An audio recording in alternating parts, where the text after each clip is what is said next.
Hola, ¿me oís? Hola, buenos días. Muchas gracias EAPN por la invitación. Como decía Xavi, esperamos poder ser de ayuda y por lo menos lanzar alguna reflexión o algo de lo que luego os pueda ayudar también a encontrar vuestro propio modelo, que es un camino que en cualquier caso hay que hacer y que todas de una manera o de otra, tanto las redes como las entidades individuales, las estamos haciendo. Yo creo que Xavi me ha lanzado un montón de cosas, ¿no? Ha dicho, por ejemplo, la importancia de la articulación a la hora de ir a hablar con vivienda, ¿no? La importancia de hablar el lenguaje de vivienda, la legitimidad que tenemos que tener como entidades, ¿no? Y hacía referencia a vuestro informe y a los datos que habéis sacado, la legitimidad que tenemos que reconocernos como entidades, que además tenemos un contacto directo con una realidad social que conocemos mejor que nadie y que gran parte de las personas, por mi experiencia, yo estoy hablando de mi experiencia, no estoy hablando en concreto de vuestro territorio, que no lo conozco especialmente, pero sí que nos encontramos muchas veces cuando vamos a interlocutar con administraciones que tienen que ver con vivienda, es que no conocen la realidad que estamos manejando en el sector y a veces en algunas legislaciones se pueden hasta olvidar de cosas o hacer legislaciones en contra de intereses de las personas más desfavorecidas sin ninguna intención, pero puede terminar pasando por el desconocimiento. Yo creo que hay dos elementos, y me voy a subir un poquito antes de contaros la experiencia de Provivienda, sobre los que tenemos que reflexionar y que nosotros en Provivienda también lo hemos hecho, y es la relación que tenemos las entidades sociales en general y el sector, que somos un sector que hemos nacido muy de la mano del desarrollo de la democracia en este país y que estamos muy vinculados con servicios sociales, con el sistema público de servicios sociales, y esta colaboración público-social de la que hablaba Xavi la hemos centrado mayoritariamente en la colaboración con el sistema público de servicios sociales, un sector que ha crecido mucho de manera, a mi parecer, atomizada a veces, y que ha establecido una relación, en la relación que ha establecido con servicios sociales ha terminado teniendo un foco muy amplio en situaciones de pobreza y exclusión. Es decir, nuestra especialización, y hablaba Xavi al final, ¿no?, de la intervención social y esto, nuestra especialización como sector sobre todo se ciñe al ámbito de las situaciones de pobreza, exclusión social y demás. Y eso está bien, eso es bueno, ¿no? ¿Qué es lo que hace que ahora el sector esté mirando a vivienda? Yo siempre digo, llevo 35 años trabajando en esto de la vivienda, siempre digo que problemas de vivienda han existido siempre y situaciones de exclusión residencial han existido siempre, ¿no? Es verdad que ahora vivimos una crisis un poco distinta y la vivienda ahora mismo se ha convertido en el factor exclusógeno número uno. Entonces, esto lo estamos viviendo las entidades sociales en primera línea, ¿no? Al final, el Ministerio de Servicios Sociales, por ejemplo, dice que el 80% de las demandas que llegan a los servicios sociales de atención social primaria tienen que ver con alguna situación de exclusión residencial, y esto lo estamos viviendo nosotros las entidades que estamos en primera línea, estamos atendiendo a las personas, ¿no? Y el CIS, el barómetro del CIS, en marzo, coloca la vivienda como la primera preocupación de los españoles. Hay una diferencia ahora con el tema de la vivienda, y es que la vivienda también está afectando a las clases medias. En comparación con otros años, la vivienda ahora también afecta a las clases medias, ¿no? Por ejemplo, tenemos la tasa de emancipación joven en toda la serie histórica más baja de toda la serie histórica de los jóvenes. ¿Y quién no tiene un joven en su familia, ¿no? Entonces, esto también hace que se empatice con este problema. En relación con nuestra vinculación de servicios sociales, y esto es una de las cosas que yo creo que hay que pensar, y Xavi lo introducía también en su intervención, cuando estamos desarrollando proyectos de alojamiento, que en el fondo lo que estamos desarrollando es la prestación básica que recoge los servicios sociales, que es la prestación básica de alojamiento temporal y permanente, cuando estamos haciendo eso, aunque lo hagamos con viviendas comunitarias, y entonces estamos desarrollando una prestación vinculada al sistema público de servicios sociales, y que es lo que le queremos pedir a vivienda, ¿no? Y en esto también nosotros tenemos que encontrar nuestra posición como entidades, como red.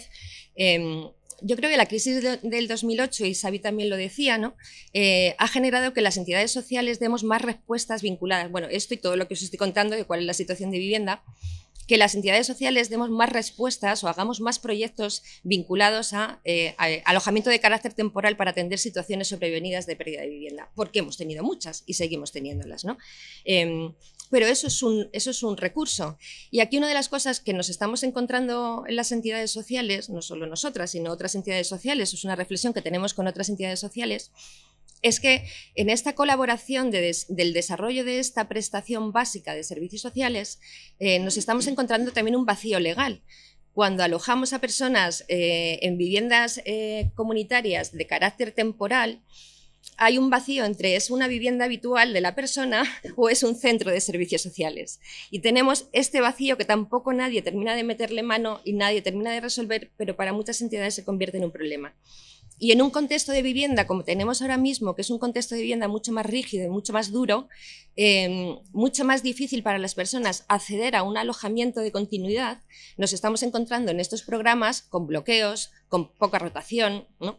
Con dificultades ya en la intervención social con estas familias cuando se producen estancias mucho más largas, con lo cual al final hasta el propio recurso termina desvirtuándose para el objetivo que estaba pensando. Y aquí es donde yo creo que entramos con vivienda. Aquí es donde tenemos que dar el salto a interlocutar con vivienda. Perdón. ¿Qué nos pasa en la interlocución a las entidades sociales con vivienda? Yo creo que, bueno, la interlocución con servicios sociales, también lo decía antes Xavi, es algo natural y espontáneo, se nos pasa, ¿no? Cuando las entidades sociales damos el salto en la madurez de nuestro sector, de decidir que nos tenemos que agrupar en plataformas, en redes como esta, ¿no?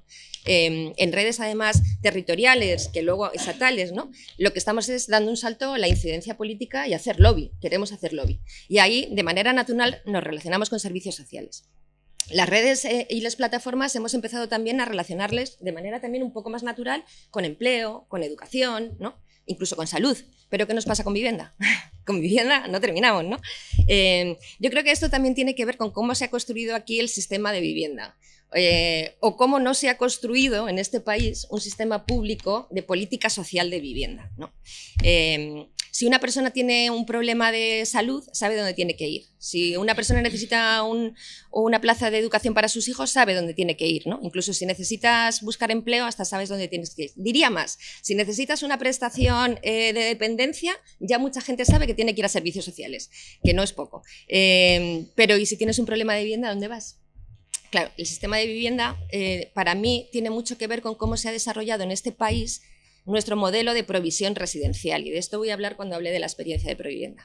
El modelo de provisión residencial que tenemos en este país es un modelo basado en la propiedad privada, especulativo, que ha generado sobre todo vivienda libre, de gran producción, con beneficios rápidos y con poca política social. De hecho, tenemos ahora un 3,3% del parque total de vivienda es parque de vivienda social en toda España. Eso no es nada frente al 9,6% de media que se tiene en Europa. O sea, tenemos un parque de vivienda social escasísimo, más allá de que podríamos hablar también mucho tiempo de cómo se ha gestionado y de las cosas que se ha hecho con el parque de vivienda social o lo que se ha hecho en este país con la vivienda de protección oficial, que también podría ser un elemento muy interesante a tener ahora con un parque de vivienda con precios regulados, que ya no lo tenemos porque la vivienda de protección oficial se ha liberalizado. Este contexto que tenemos de que no hay es una política de vivienda social, yo creo que también ha intervenido en esta difícil relación que tenemos el sector con el ámbito competencial de vivienda. Pero como decía Xavi, es necesaria, porque nosotros trabajamos con una población que incluso aunque nuestro foco termine siendo, y esto es una elección de cada entidad, y un poco esta es la idea de presentaros varios modelos, nuestro foco termine siendo colaborar en la parte de servicios sociales de la prestación de alojamiento, esas personas necesitan un alojamiento permanente y ese tránsito, ¿no? Ese tránsito se tiene que producir y en estos momentos ese tránsito es bastante complejo o yo diría que en muchos casos imposible, ¿no? Y ahí es donde jugamos un papel. Luego cada uno decidirá qué papel tenemos que jugar, pero que tenemos que jugar un papel las entidades sociales en alianza, reivindicando eso yo creo que es incuestionable, ¿no? Con el tema de la vivienda, ¿no? Como os decía, yo creo que siempre hemos tenido problemas de vivienda, pero ahora lo que tenemos claramente es una crisis de accesibilidad y de asequibilidad enorme. Es decir, los precios están disparados y el acceso a la vivienda es súper complejo. Nosotros la semana que viene presentamos un informe que se llama Se alquila, que es la segunda vez que lo presentamos, en el tema del acceso de las personas a vivienda y la discriminación es brutal, porque claro, ahora mismo hay tanta presión para conseguir vivienda que las personas más vulnerables no tienen ninguna posibilidad. Con lo cual, es verdad que siempre hemos tenido problemas de vivienda, pero en este caso estos dos elementos son los dos elementos fundamentales, el precio y el acceso, que no es baladí. También existe un consenso, y esto lo sabe también Xavi, que se relaciona en muchos foros, ¿no? El consenso ahora mismo es que tenemos un déficit de vivienda, porque no se construye vivienda, sobre todo tras la crisis de 2008, no se construye vivienda al ritmo que se forman nuevos hogares, con lo cual hay que construir vivienda. Este consenso, si os movéis en foros especializados en vivienda, está claro. Yo siempre digo que cuidado con esto, porque claro, es verdad que se tendrá que construir más vivienda, pero no repitamos errores del pasado. No repitamos errores del pasado porque la planificación urbanística, cuando se promueve nueva vivienda, no es neutra, y la planificación urbanista construye ciudad, y puede construir relaciones o puede dificultar la interacción y las relaciones comunitarias, que es un elemento fundamental y que necesitamos en una sociedad que cada vez viven más personas solas y vamos a unidades familiares más pequeñas, con menos apoyos y todo el mundo reconociendo que la soledad, ¿no?, es uno de los problemas que tenemos. Entonces, cuidado con esto y cuidado también con reivindicar que tenemos un parque de vivienda que está ahí y que también entra en juego para buscar soluciones. Y puede ser más difícil, pero puede ser más difícil rehabilitar, puede ser más difícil irte a buscar instrumentos que te permitan, ¿no? Xavi hablaba del derecho de tanteo y retracto, que es un instrumento que te permite utilizar el parque. Pero cuidado, porque el parque está ahí y es un elemento importante por muchos elementos, que no voy a entrar a ellos, entre ellos también el tema climático, el tema de... Y porque tenemos una parte muy grande de nuestro parque de vivienda muy antiguo, que es el gran emisor el gran emisor de emisiones de CO2. Con lo cual, ese parque hay que rehabilitarlo. Y la rehabilitación en general no es fácil. Y si ya a muchos promotores les cuesta promover vivienda en alquiler porque entiende que no es tan rentable, si tienen que además hacer acciones en rehabilitación, eso va a ser mucho más complejo, pero eso es importante. ¿Cuál es la apuesta de Provivienda a grandes rasgos en temas de soluciones? Por supuesto, tenemos que ampliar el parque de vivienda social y asequible, como os decía, ahora solo es el 3,3. Tenemos que generar asequibilidad en la vivienda que ya existe, en el parque consolidado. Tenemos que rehabilitar la vivienda con salvaguardas sociales. Esto quiere decir que luego no encarezcan los precios. Esto es muy importante porque no siempre se tiene en cuenta esto. Hay que profesionalizar el alquiler, esto es fundamental. Bueno, ahora nos contarás la experiencia. En España no tenemos un sector del alquiler profesionalizado. Hay que hacer programas de intermediación en alquiler. Nosotros los venimos desarrollando desde el año 90. Cuando Provivienda se constituye, lo que empieza a hacer son programas de intermediación en el alquiler con un paraguas público, con la idea de profesionalizar el mercado de alquiler y darle garantías tanto a propietarios como a inquilinos en la relación en el mercado de alquiler. Ahora, en los programas que estamos desarrollando, hemos hecho una evaluación de impacto social y económico, de retorno social y económico en nuestros programas de intermediación en alquiler, para demostrar con evidencias, ¿no?, y también para demostrar el impacto social, que ahora se habla tanto de él, que son programas que funcionan, los programas con intermediación. Combinamos la intermediación en el mercado privado con medidas de acompañamiento social, o sea, combinamos ambas cosas en nuestros programas de intermediación, y lo que salvamos sobre todo es las dificultades que tienen las personas para acceder a una vivienda porque no cumplen las garantías que le exige el mercado de alquiler.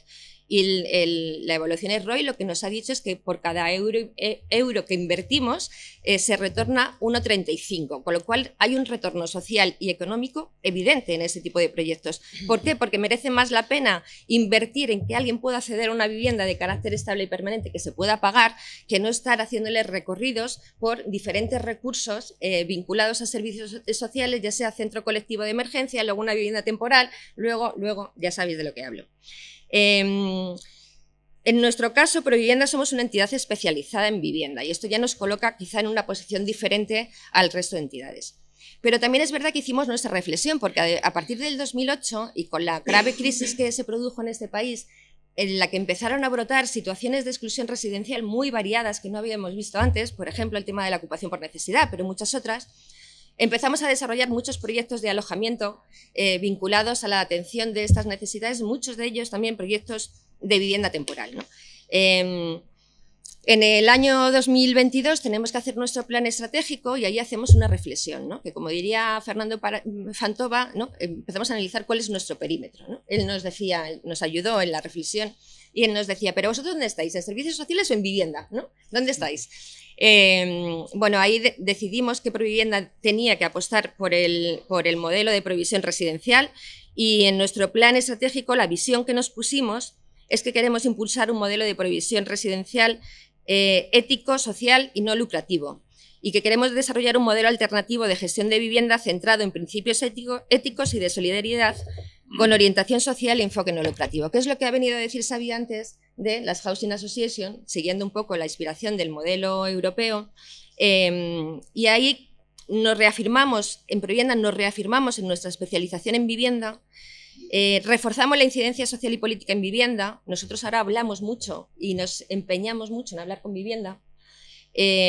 Ponemos mucho foco en alianzas y entendemos que las alianzas con foco en vivienda son un elemento fundamental para tener más capacidad de influencia. Por eso Alivas, que ya la ha comentado Xavi, pero también estamos en una alianza por la rehabilitación, por lo que os decía antes de la importancia de rehabilitar el parque existente, o la alianza por la igualdad de trato, para poner en evidencia las situaciones de discriminación en el acceso a la vivienda que se producen, sobre todo en estas pequeñas inmobiliarias, en las que el país está lleno de estas pequeñas inmobiliarias. Hicimos algo para nosotros muy importante, que es que creamos Lumbra. Lumbra con V, es una marca, de momento no tiene personalidad jurídica. Es una marca en Provivienda que tiene como objetivo principal esto que os estoy contando, que es impulsar no solo Provivienda como asociaciones proveedoras de vivienda, sino impulsar las asociaciones proveedoras de vivienda en el sector. Por eso también las alianzas. Xavi lo decía antes, no tenemos entidades proveedoras de vivienda especializadas en vivienda. Tiene que haber muchísimas, pero es que no hay, salvo las que hay en Cataluña, Provivienda, y en este caso Wizzilore, que forma parte también de Alivas, no tenemos entidades. Lo que queremos es generar, con Lumbra también lo que buscamos es generar masa crítica entre las administraciones públicas, pero masa crítica también entre la ciudadanía, para que la ciudadanía también sea consciente de que necesitamos un modelo de provisión residencial más inclusivo. Cuando me he hecho, tú me cortas. Vale. Lumbra, por decirlo de manera sencilla, tiene dos servicios centrales. Uno es algo parecido a lo que estaba contando Xavi de Habitat 3. Queremos proveer de viviendas, ayudar a las entidades sociales a buscar vivienda. También queremos ayudarles en los servicios que están vinculados a la vivienda, a otras entidades sociales que necesitan vivienda para desarrollar sus proyectos sociales. De manera que cada una nos dediquemos a lo que mejor sabemos hacer. Las entidades sociales a su especialización en intervención social, me da igual cuál sea, ¿no? Trabajamos con Amnistía Internacional, hemos trabajado con Médicos del Mundo, hemos trabajado temas con personas sin hogar, cada entidad que se dedique a lo que sabe hacer, y nosotros nos dedicamos a la parte de no solamente el buscarle la vivienda, sino también a gestionar la vivienda en el caso de que las entidades lo quieran, ¿vale? Esto es lo que llamamos separación de servicios, que ayer también lo hablábamos, la importancia de la separación de servicios. Cada figura tiene un papel. El que pone la vivienda tiene la figura, por decirlo de alguna forma sencilla, ¿vale? Como de arrendador, ¿no? Y la entidad social tiene el vínculo y la intervención social con la persona, ¿no? Entonces, por un lado hacemos eso, es con el objetivo de apoyar a las entidades sociales en esta parte, y luego con acuerdos con administraciones públicas para ampliar el parque de vivienda asequible. Nosotros también estamos comprando vivienda porque hubo un momento determinado en la que nos dimos cuenta que gestionar solo viviendas de propietarios particulares está muy bien, porque es movilizar el parque, se consigue bajadas de precios en relación al mercado de alquiler, pero no estás exento de las fluctuaciones de precios que tiene el mercado de alquiler. Con lo cual decidimos que queríamos comprar vivienda para tener alguna capacidad de incidir en el precio final de la vivienda. Esto lo estamos haciendo, bueno, ahora mismo bajo Lumbra gestionamos como unas 500 viviendas, bajo Lumbra, bajo Provivienda son más, pero bajo la marca Lumbra unas 500, de estas aproximadamente un quinto de ellas son propiedad de Provivienda. Hemos comprado principalmente vivienda, y esto es algo parecido también a lo que contaba Xavi con apoyo de la Generalitat. Hemos comprado vivienda a través del Plan Estatal de Vivienda, y en colaboración con dos administraciones, el Gobierno de Canarias y Castilla-La Mancha, y con eso estamos consiguiendo, luego si queréis, si tenéis interés, contamos más. La estamos comprando porque el plan de vivienda pone el 60% de la financiación, el 40% estamos recurriendo a financiación con banca ética, y también hemos habilitado una línea de préstamos personales.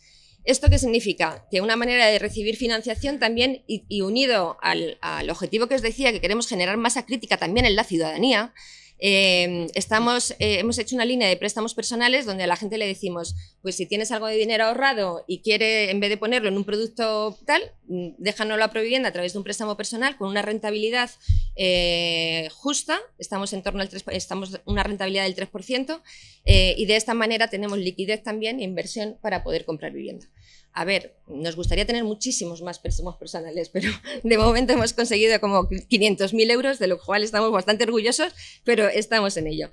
Bueno, los precios a los que estamos pudiendo poner estas viviendas, los precios de alquiler, que estamos alquilándoselo a personas directamente, en Canarias está en torno a 330 euros de media, frente a 1.000 euros que está el alquiler de mercado, y en Castilla-La Mancha también está en torno a los 327, la media de nuestras viviendas, frente a 618 que está la media del mercado privado de vivienda, con lo cual, si os dais cuenta, estamos poniendo alquileres asequibles que nos gustaría ganar en escala, que estamos trabajando para ganar en escala, pero es un trabajo lento y lo estamos haciendo también con el Ministerio de Vivienda para intentar ganar en escala de cara al nuevo próximo plan de vivienda estatal que aparece. Bueno, si queréis luego os puedo hablar de las dificultades.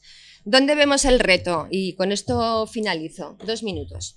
¿Dónde vemos el reto en Provivienda y la oportunidad? Que era una de las preguntas que os hacíais. Nosotros creemos que si podemos construir un modelo de provisión residencial que opere con otras lógicas, con las lógicas sociales, no lucrativas, éticas, y que pueda introducir operadores que actuemos con estas lógicas, este es el momento. O sea, no hemos tenido un momento como este. Como os decía, yo llevo 35 años y yo no he visto un momento como este. Y también creo que es el momento de influir en cambiar el relato, ¿no? A principios de enero el Ministerio de Vivienda organizó unas jornadas, no sé si lo visteis, en la que decía la vivienda, el quinto pilar del estado de bienestar, ¿no? Esto era el lema de la jornada del Ministerio, ¿no?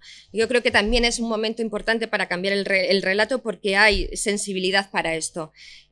Cambiar el relato en el que digamos que la vivienda es un derecho social fundamental, imprescindible para que la gente podamos tener acceso a otros derechos como la educación, la salud, la participación ciudadana también.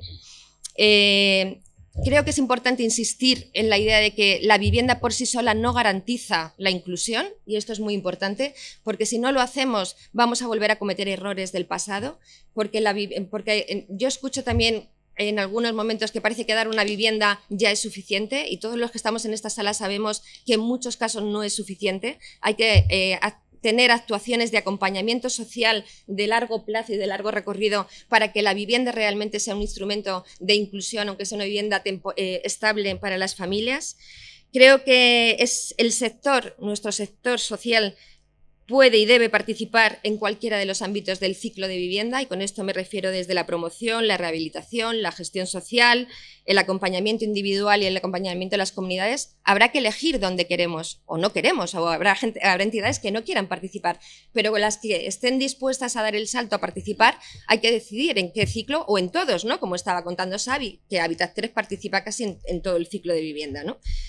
Creo que también es el momento en el que las administraciones públicas se pueden comprometer en actuaciones de fomento para que el sector se desarrolle. Ya vale de aceptar el relato que nos dicen muchas administraciones: como no estáis articulados, como no hay entidades operadoras de viviendas sin ánimo de lucro, ya me vuelvo otra vez a los operadores tradicionales porque vosotros no me dais respuesta. Claro, esto es un círculo que se muerde la cola.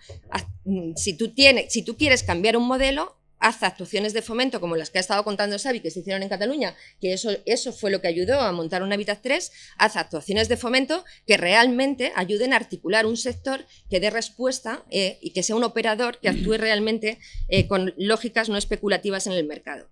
Y eso también pasa por darnos un reconocimiento y un marco legal, pasa por darnos instrumentos y financiación, pasa también por dotarnos inicialmente de un parque de vivienda, también, y de fondos, y también pasa por un proceso de homologación y un registro único donde se nos reconozca a las entidades proveedoras de vivienda.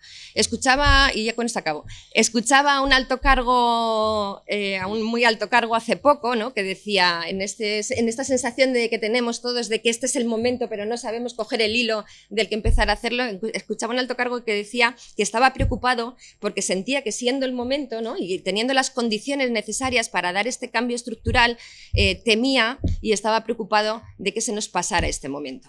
Yo a veces también siento esto, pero creo que solamente si en alianza, juntos, buscando la complementariedad y trabajando juntos y poniendo bien foco, creo que es un momento de oportunidad y lo podríamos conseguir. Muchas gracias.